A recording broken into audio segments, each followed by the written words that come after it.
Hi mga Beshi Wap, so for today's video, na hindi naman today's video, sabi nga ni Duday, ayan, shoutout sa'yo Duday, kahit hindi pa kita pini-face reveal sa vlog, siya shoutout na kita, o diba, ganun ka-special sa amin mga Beshi Wap. Pero yun nga mga Beshi Wap, nandito kami sa Fuyun Beach Resort Hotel and Bar ng San Juan, La Union. Ayan, syempre madami kami budget ng mga panahon na yan, ngayon naghihirap na ako, charis, hindi.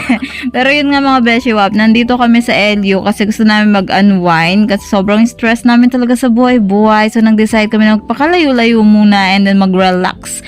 And after namin nag-relax, naubos na ang pera namin. Charis, hindi. At least nakapag-relax, yun yung reason. Charis. Pero yun nga mga Beshi Wap, eto at kumakain na kami. Eto talaga, walang heto.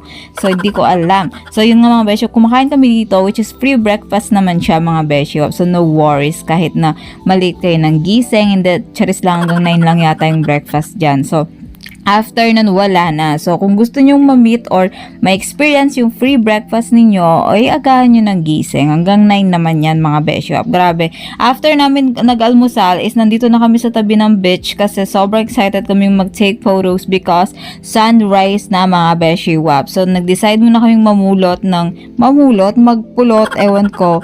We decided to pick, hindi. Yun nga, nag-pick kami dyan ng mga snails. Baby snails ang tawag ko sa mga yan kasi pasalubong ko kay Sophie kasi I promise kay Sophie na I will bring some shells or whatsoever na makita ko sa may tabing dagat because nagko-collect kami ng mga seashells. Ayan. So dito yung Urbistondo, grabe. Katabi pa rin ng namin ng resort. Naglalakad ka lang ng mga 5 minutes, 3 minutes, ganun. Basta malapit lang sila. Sobrang ingay dyan mga Beshi Wap kasi lahat ng mga bar, ng mga inuman, mga clubs, mga party-party nandiyan dyan. So kung gusto mong magwalwal dyan ka. And syempre pag naghintay kami sa sunrise, nakita ko si Kuya. Grabe Kuya. Tsaka hindi. After na nag-walk kami ni Beshi Wap, na which is mahali ko na ngayon. So yun, nag-walk kami and then yun, sinilip lang namin yung sa bar, yung sa mga party-party, pero hindi kami nakiparty kasi ayaw namin. So, after namin sumilap yan, nagutom kami. Syempre, naglakad ka ba naman sa tabing dagat, di ka magutom. And nag-order kami dyan. Lahat yan tinry namin kasi marami kaming pera sa mga panahon na yan. Na ngayon, wala.